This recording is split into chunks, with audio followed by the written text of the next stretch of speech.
have Alif, who is one of the coolest people I've met throughout the COVID experience.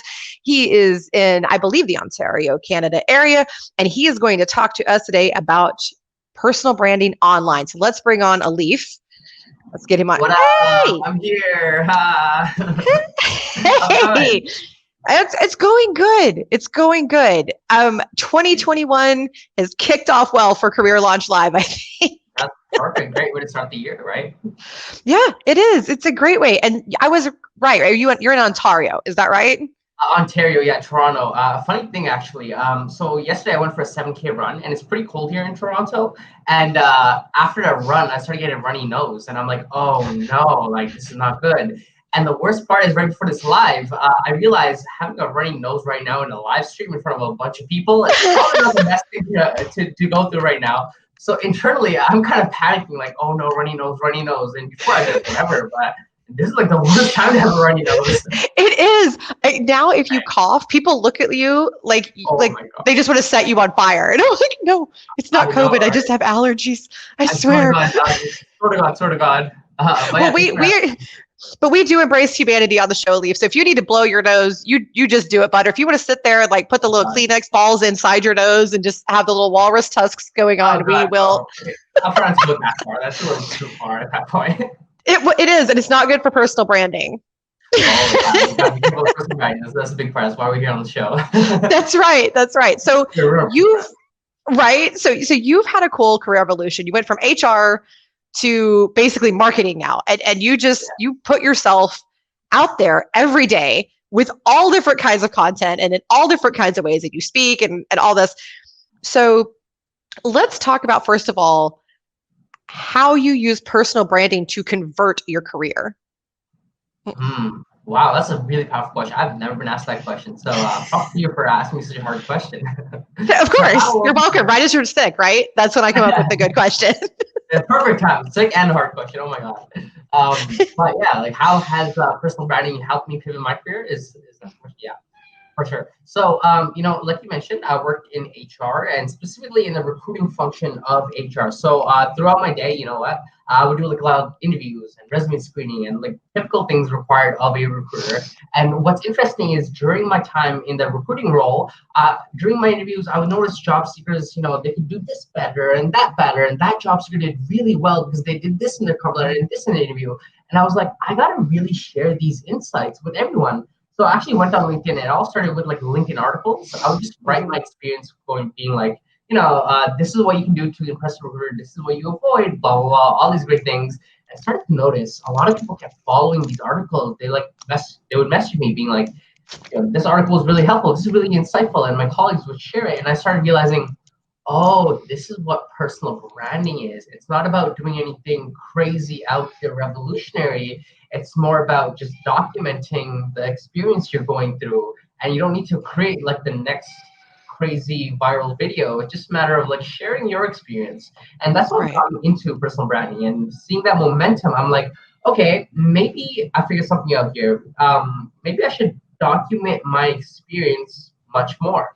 And slowly I would like share LinkedIn statuses about like things I've learned throughout my work, whether it's recruiting, whether it's my personal life, or whether it's like mindset stuff. And I decided to go even more vulnerable with my posts and really go hardcore with like putting myself out there. In fact, fun story. A while back, a long time ago, I was dating this girl, and it didn't end up well. She ended up actually cheating on me, and it's always been in the back of my head that she cheated on me. And I've always wanted to share that story because I just feel like there's so much like elements in that story and so many things people can learn from it. And I thought to myself, what the heck? I'm gonna write a blog post about my experience, what I've learned, and what to avoid in future relationships, and post it out there. And it was so scary, but I was like, what if I do this? And I went on Medium, wrote the blog post and everything, and it took me like a good 10 minutes to hit post. Like, I was like, this is too much, this is too graphic and everything. And I screamed into a pillow at some point. I just hit post, and then I hit post. I'm like, oh God, and I just like ran away from my computer, just to like deal with that anxiety. And what's fascinating is that, I expected things like, Alif, why would you share such personal stuff on your personal branding and all that? But instead, what I got back was, hey, I just want you to know that was so relatable. From my experience, I did something very similar.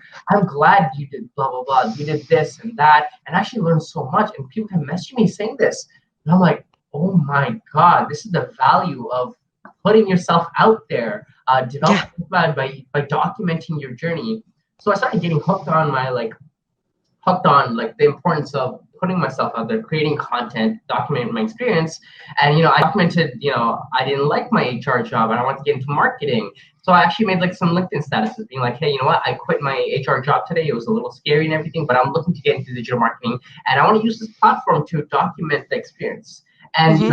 during that job hunt, I messaged so many people. I met people for coffee, and I started like sharing insights. Like, oh, when you go for coffee, don't say these kind of things because then people will look at the watch. Instead, say this so they keep engaged. Don't talk too much about yourself. Make it about And other people. first of all, I love that. I've actually gone back and looked at some of your older stuff. I stalked you. I'm very sorry, Oh but God, you stopped me. Oh no. you have a stalker. No, I did go back because I've heard you talk about that before, and so it was captivating because I think people can relate to that. I've been in a job hunt. I've had to do coffee meetings.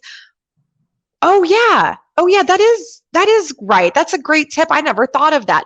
And it's very relatable. Again, that personable, not quite personal, but personable. And I'm going to share this. Right.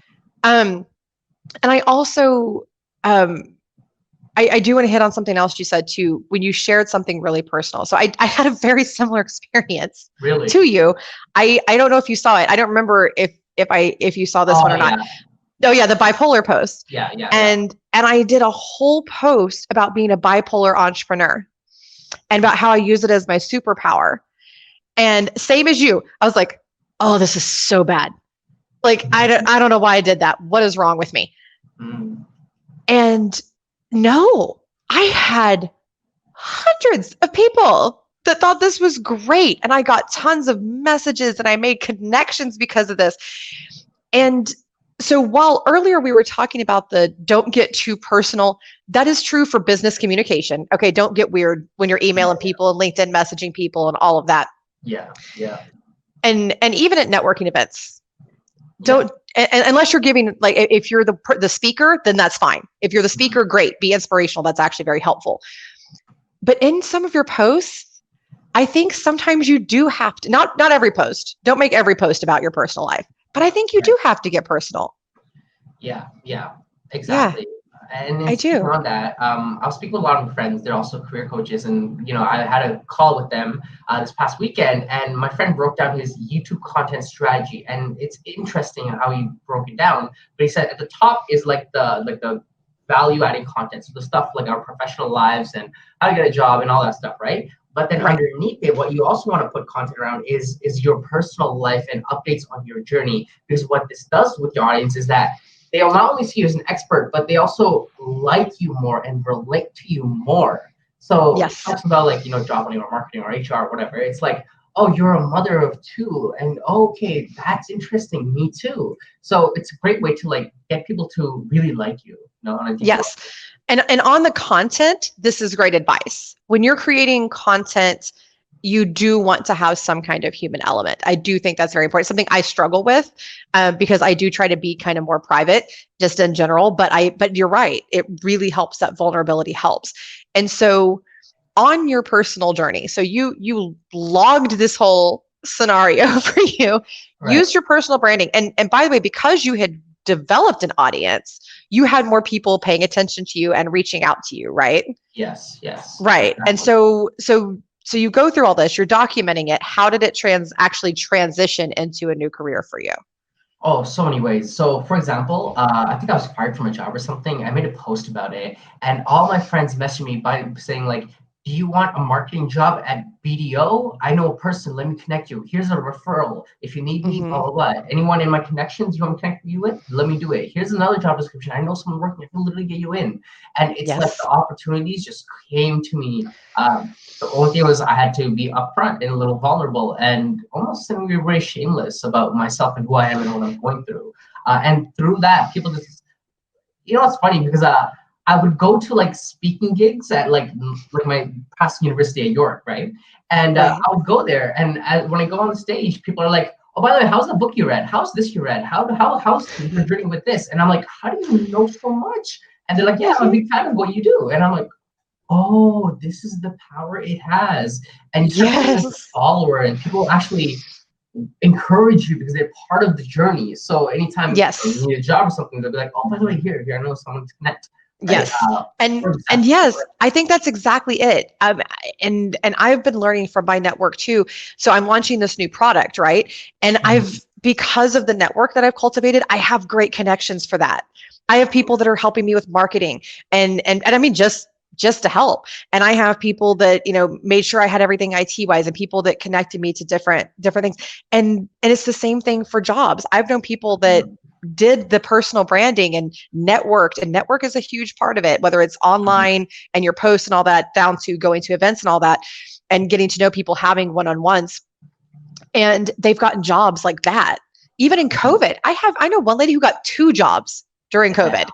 look at her. Yeah, yeah, just from her network. Yeah. Mhm. I'm Mhm. like, so this stuff, when we're talking about personal branding, whether it's building a business or cultivating, a career just in general, it can always help. It can Yeah, always help. yeah, Yeah, yeah, exactly. it does. And So yeah, go go ahead. ahead. No, go ahead. You know what? And a lot of people think like, creating content and everything, like, I don't know where to start. I'm not interesting, imposter syndrome and all that. And I actually just watched like a video on Instagram, Gary Vaynerchuk video, and someone asked him like, my life is boring. How do I document it or vlog it in this case?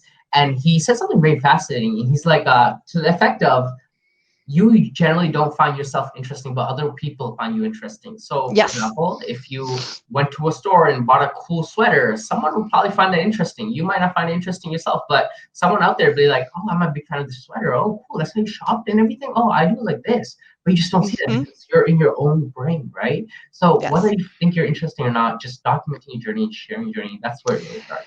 And even with your career, things that you think are mundane and that you think, that happens to me all the time when people ask about what I do and I really start talking about it. The things that I think are boring, they just think are the best thing ever, and they want to know more Yeah. about it and ask all these questions, and I'm going, really? Okay. Right? Exactly. And it doesn't have to be big. If you literally attend a webinar and you liked what they taught you, maybe just make a LinkedIn post. "Oh, I went to this webinar, I learned about this, and this relates to my previous experience." Boom, that's it. That's a post. Bam, Nothing perfect. big at all. Right. And I think it's also consistency to personal branding. Wouldn't you say? I think, you need to at least every other day, I think daily, have some kind of connect with your Yeah, audience. exactly. It's the consistency that builds the audience. If you post like one day out of a year and everything, and you expect to build an audience, it's not necessarily going to work. But I've noticed for myself, my email list, for example, if we were counting as metric for an Mhm. audience, it grows consistently when I'm consistently posting, and the messages I Yes. get, "Oh, this is so helpful, it's so helpful," grows consistently when I'm consistent with the posting that I'm personally doing. Right. And I Yeah. want to tie into that too. So because you're really good about this. We talked earlier about Craig Fisher's, who's been on the show before. He has this thing about the 5-to-1 ratio. Give 5, ask for 1. So Mhm. when you're dealing with your audience, you give tips, you give insight, that type of thing. So you're giving, and then if you ask for something, you get a great reception because Oh you're giving so much that people are then glad to give back. Um, yeah. Yeah. so using that, again, you use it because if you grow your professional network and you've branded yourself, it's easier to get a job. It's easier to Mm. get clients. It's easier to become an entrepreneur, whatever it is you want to do. So putting that content out and being genuine. You said the imposter thing. I loved it. There was somebody a while back who, and I don't know if they want their name named, so I'm not going to, who outed the biggest imposters on LinkedIn in the recruiting realm, who posted where they were copying and pasting their post. They were just copying and pasting Oh, someone else's post. And dang. yeah, and I'm like, don't do that, man. Even if you're never going to be completely original, right? You're Right. always kind of doing what somebody else is doing, but don't just copy paste, guys. No, no, that's the worst. I had people do that to me too, and when I found out, I was like, "What the heck is this? This actually annoying." Really? Yeah, Wow. yeah. I mean, I've shared some of your posts, but it was I just said, here's Alif, listen to him. Like I didn't like Yeah, copy yeah. paste it. I remember I made a post on a Facebook group and it actually helped me get a job. And when I checked back on the group, someone else copied the exact post and then posted it in the same group itself. And I'm like, what are you doing? So I messaged her like, hey, what are you doing and everything? And they're like, oh, no, I'm sorry, so sorry. It was just so, I don't know, it's a weird feeling, you know? It's weird. Yeah. Like don't plagiarize. Don't be weird. Or we say that on the show all the time. Don't be weird. Don't be weird. Don't be weird. Don't Just be weird. Should be on a shirt. Yeah. just in general, just don't be weird. It's Yeah, exactly. so off-putting. Yeah, and don't, and that's another one that and there's a great way to be vulnerable, you know, and you and Chingy are really, really great at that, about that vulnerability, but still keeping it tactful. Mm-hmm. You know, Mm-hmm. even when you're being super. Mm-hmm. What I don't understand, there are so many people that get vulnerable on a professional forum like LinkedIn or at a networking event, and they're so rude about it. They're like, this is the only way to be. Or, you know, it's stupid if you don't do this, or there's this or that. And I'm just going, got you. Yeah. That's so aggressive. Yeah. Tone it down a little bit. Yeah, and speaking to that point, I actually asked one of my coaches, like, what's the difference between being too vulnerable and vulnerable enough that it's personable, but not vulnerable too much to the point where people think they're like a victim mindset kind of thing. And Yes. for a conversation, I realized being vulnerable generally means you went through a story point where you found an outcome. So it's like, oh, I was struggling with this, blah, blah, blah, but what I learned is this, or I connected with this, lesson is blah, blah, blah, right? Yes. Like, I hate this hiring manager, blah, you suck. Yes, and that is so true. It's think of it almost like if you're doing it correctly, it's almost like a movie, right? There's you know, just the storyline, the climax, and then the conclusion, and there should always be some kind of lesson or some kind of point to it. You know, don't just put it out there. And I do think that's an important point to hit on too, is be purposeful. Don't just get on there and rant. Be purposeful. And even when I'm upset about something, I stop and make sure that my post has a point before I post about it. I recently shamed the crud out of a guy on LinkedIn, which is something I promised to do, that whenever somebody tried to hit on me on LinkedIn, that they would be publicly shamed. Oh, damn. Okay. And so this is something that I've started doing. But I do it with a point. It's learn from this. Don't do it. This is not okay. And I tie it back into the social issues and things like that. I don't care that this idiot said this to me. I could just go along and block them and whatever, but it needs to stop. So so we post it. We kind of, and that is a little bit dramatic, but it's something that I think there's only certain ways to stop it. Sometimes people need to see the example and realize, because a lot of times, and I wanted to get your opinion on this too. So as your personal branding, and so like Tara Furiani, I don't know if you follow her, but she addresses a lot of social issues on her show and on LinkedIn and all of that, whether it's BLM, whether it's LGBTQ issues, things like that. And she does it very well because she really gets you emotional about it. And she has the passion behind it, but she always ties it in to a good, positive message. So when you're doing something like that and you're addressing a sensitive topic, which I don't recommend doing until you're really a pro, by the way. How do you do that appropriately? Or how do you think is an effective way to do that? Addressing sensitive topics, right? For sure. I think first thing, you need to backtrack 10 steps and ask yourself the fundamental question: who do I want to be? Who does Catherine want to be? Who does Alif want to be? Alif is not someone who's really into politics and doesn't want to go too into this, but he loves talking about content and branding and oh my God, he'll nerd out about this, but he's not this. Catherine is someone who does this, but doesn't like talking about this, right? Once you understand who you want to be, then you'll start to understand what is the type of content that you generally feel like would feel good when you post it online. Now, let's say you do fall in the category where maybe you're talking about something political and it's more of a sensitive topic and things of that nature, right? How do you go about saying it in a way that's, I guess, not too polarizing where people will hate you? Right. Because you have like diversity and inclusion experts and all, where that is their field, that is their job. So it's relevant for them. So how would you go about that? Yeah, I think before you even like type it out, you need to sit back and reflect on the intention while you're typing it. Are you hating someone and everything, and that's why you're typing because you just freaking hate it and you're so triggered and everything? Because if you come from that space, then when you write it and hit post on LinkedIn or Twitter or whatever, that will have that same energy, and you'll write in a way that it implies that.